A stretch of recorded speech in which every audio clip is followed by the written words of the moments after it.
श्री शिवाय नमस्तुभ्यम। हर हर महादेव। मध्य प्रदेश के भिंड के दंदरौआ धाम डॉक्टर हनुमान की इस पावन धरा में गुरुजी के द्वारा शंकर सुमन सुंदर शिव महापुराण कथा 28 नवंबर से शुरू हो गई है और आज 1 दिसंबर चौथे दिन की कथा पूर्ण हो चुकी है।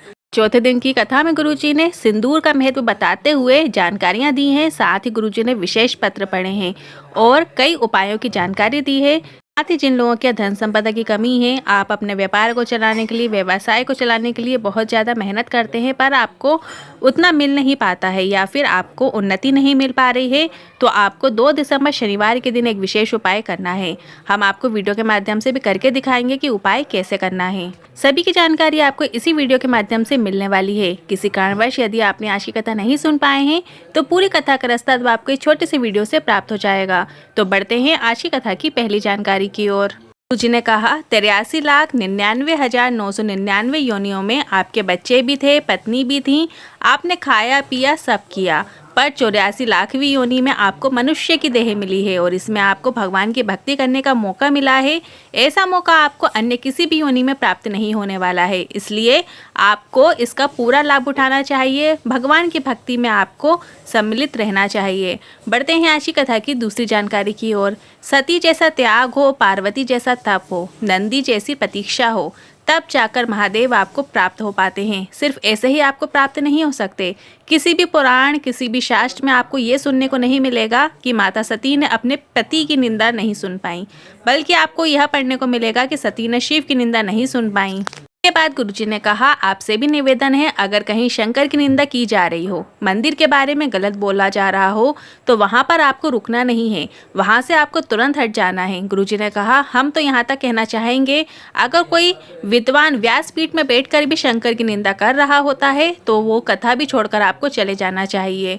बढ़ते हैं आज की कथा की तीसरी जानकारी की ओर। स्त्री जब भी सिंदूर भरती है, सिंदूर लगाती है, तो सिंदूरा को नीचे रखकर नहीं लगाती, मतलब जमीन में रखकर या कोई टेबल पर रखकर नहीं लगाती, हमेशा उससे अपने हाथ में लेकर फिर मांग भरती है। यदि नारी सिंदूर भरते समय सिंदूरा को नीचे रख के भरती है, सिंदूरा उसे कहते हैं जिस डब्बी में आप सिंदूर भर के रखते हैं और उससे मांग भरते हैं। लकड़ी का सिंदूरा आता है, तो नारी सिंदूर भरते समय सिंदूरा को नीचे रख के यदि भरती है तो उसका पति हमेशा रोगों से ग्रसित रहता है।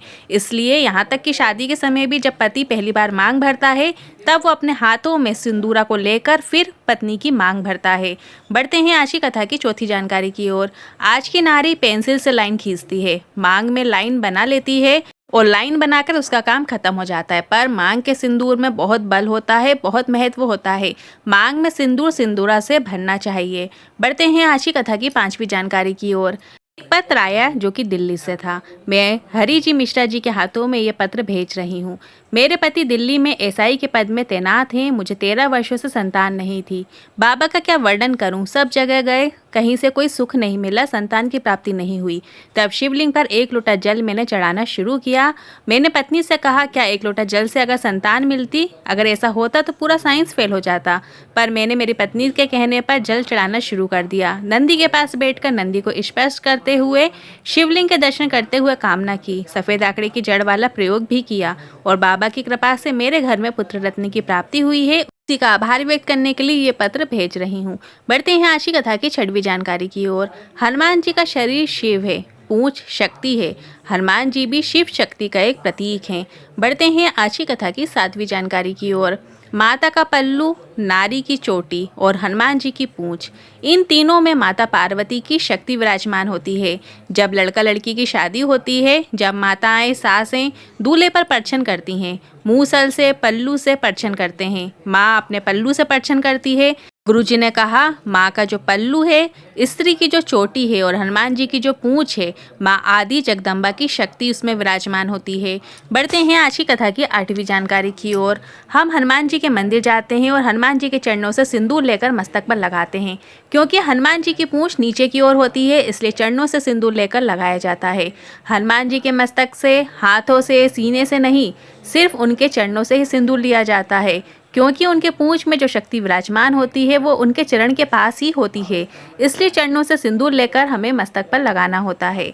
बढ़ते हैं आज की कथा की 9वीं जानकारी की ओर। भगवान शंकर का भजन किस समय करना चाहिए? तो गुरुजी ने कहा, भगवान शंकर के भजन का कोई समय नहीं होता है। शंकर भगवान का भजन 8वें याम करना चाहिए। जब तुम्हारा मन हो तब भज लो। तुम्हारी श्वास चल रही है, 21,600 श्वास शरीर में चल रही हैं, निकल रही हैं। 3.5 करोड़ रोम छिद्र इस शरीर का आनंद दे रहे हैं। शास्त्र तो कहता है 24 घंटे भगवान का भजन करो, 12 घंटे कम से कम भगवान का भजन करो। यदि 12 घंटे भी भगवान का भजन नहीं कर सकते तो 6 घंटे भगवान का भजन करना चाहिए। यदि 6 घंटे भी आप भगवान का भजन नहीं कर सकते तो 3 घंटे भगवान का भजन कीजिए। यदि 3 घंटे भी आप भगवान को नहीं दे सकते, भगवान का भजन नहीं कर सकते तो 1.5 घंटे भगवान का भजन कीजिए। यदि 1.5 घंटे भी भगवान का भजन नहीं कर सकते तो आधा घंटा भजन कीजिए। यदि आधा घंटा भी भजन नहीं कर सकते तो 1 मिनट करो, और यदि 1 मिनट भी नहीं कर सकते तो चुल्लू भर पानी में डूब मरो। गुरुजी ने कहा 24 घंटे में से 15 मिनट, 1 मिनट तो भगवान के लिए आप निकाल ही सकते हैं। यदि आप नहीं निकाल रहे हैं तो आपका जीवन व्यर्थ है। बढ़ते हैं आज की कथा की 10वीं जानकारी की ओर। गुड़िया सिंह जी पत्र लेकर आई। मैं पहली बार भोपाल कथा पंडाल में कथा श्रवण करने गई थी और बाबा से प्रार्थना करके आई थी कि मेरे बच्चे की आंख में बहुत बड़ी बीमारी हो गई है, जिसका नाम मैं लेना भी नहीं चाहती। ऐसी बड़ी बीमारी हो गई है वो भगवान किसी को ना दे। उसे दिखाई भी नहीं देता था। शहद वाला प्रयोग किया। पीपल के पत्ते का दोना बनाकर उसमें शहद भरकर वो शिवलिंग पर मैं अर्पित करना शुरू किया। और मैंने भोपाल की कथा पंडाल में कामना करके आई थी कि अगर मेरा बच्चा ठीक हो जाता है तो आसपास जहाँ पर भी कथा होगी मैं कथा पंडाल में बैठकर कथा का श्रवण करूंगी।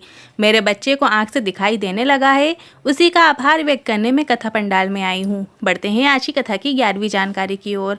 आपने देखा होगा मंदिर का जल जो होता है पूजन के बाद, आरती के बाद वह सभी लोगों के ऊपर छिड़का जाता है, क्योंकि उसमें लोगों के भजन का, पूजन का, आरती का फल आ जाता है। और उसी तरह घर में कितना भी क्लेश क्यों ना हो रहा होता है, लड़ाइयाँ होती हैं, कई अच्छी चीज़ होती है तो कई गलत चीज़ भी होती हैं। और जब हम अपने घर का जल ले जाकर भोलेनाथ की शिवलिंग पर अर्पित कर देते हैं तो हम हमारे जीवन की सभी सुख दुख भोलेनाथ को सुपुत्र कर देते हैं। करते हैं आज की कथा की 12वीं जानकारी की ओर। गुरुजी ने कहा, जो बदला लेने की ठानता है उसके घर में हमेशा दुख और रोना ही देखने को मिलेगा। आपका 5 मिनट के गुस्से में लिया गया बदले का जो फल होता है उससे आप कई वर्षों तक जेल जाते हैं और कई वर्षों के लिए आपको जेल में भी रहना पड़ सकता है। और आपके परिवार में कई प्रकार की मुसीबतें और दुख और रोना आता है। इस प्रकार की मुसीबतों से बचने के लिए अपने आप को कंट्रोल करना सीखिए, इंद्रियों को काबू रखना सीखिए। इस तरीके से बदले की आग आपके अंदर नहीं आनी चाहिए। बढ़ते हैं 13वीं जानकारी की ओर। यदि आपके घर में धन संपदा की कमी है या फिर आप बहुत मेहनत करते हैं, उसका फल आपको मिलता नहीं है। यदि आप 1 रुपये भी कमा रहे हैं पर 1.25 रुपये खर्च हो रहा है, मतलब आप जितना भी कमा रहे हैं सारा पैसा आपका व्यय हो जाता है, खर्च हो जाता है, कहीं रोगों में चला जाता है, कहीं खर्चों में ही चला जाता है, पर आपके घर में पैसा बच भी नहीं रहा है, तो आपको इस शनिवार के दिन इस उपाय को करना है। आपको एक गोल बाती का दीपक बना लेना है और आपको पीपल के वृक्ष के नीचे शाम के समय, प्रदोष काल के समय उसे प्रज्वलित करना है। आपको गोल बाती का घी का दिया बनाना है और श्री शिवाय नमस्तुभ्यं बोलते हुए, साथ ही लक्ष्मी नारायण भगवान का स्मरण करते हुए वो दीपक आपको पीपल के वृक्ष के नीचे प्रज्वलित कर देना है। और अपनी झोली पसार के निवेदन कीजिएगा, आप जिन समस्याओं का सामना कर रहे हैं वो समस्याएं महादेव को, लक्ष्मी नारायण जी को बताइएगा। अगर आप कुछ भी नहीं कहेंगे, सिर्फ आप वहाँ पे एक जब दीपक प्रज्वलित करेंगे तो आपका मन का भाव जो होगा महादेव उसे समझ लेंगे। बस आपको प्रदोष काल के समय दीपक प्रज्वलित करना है। जिन लोगों को नहीं पता है प्रदोष काल किस समय होता है, तो जब सूर्य ढल रहा होता है उसके 40 मिनट पहले का समय और 40 मिनट बाद तक का समय प्रदोष काल कहलाता है। बस आपको उसी बीच में इस उपाय को करना है। कल 2 दिसंबर शनिवार के दिन इस विशेष उपाय को ज़रूर कीजिएगा। कम से कम 5 शनिवार इस उपाय को जरूर करके देखिएगा। आज के उपाय से लेकर मन में कोई सवाल या क्वेश्चन है तो आप कमेंट बॉक्स के जरिए पूछ सकते हैं। वीडियो थोड़ा भी उपयोगी लगा हो तो वीडियो को लाइक करके कमेंट बॉक्स में हर हर महादेव जरूर टाइप कीजिएगा। श्री शिवाय नमस्तुभ्यं।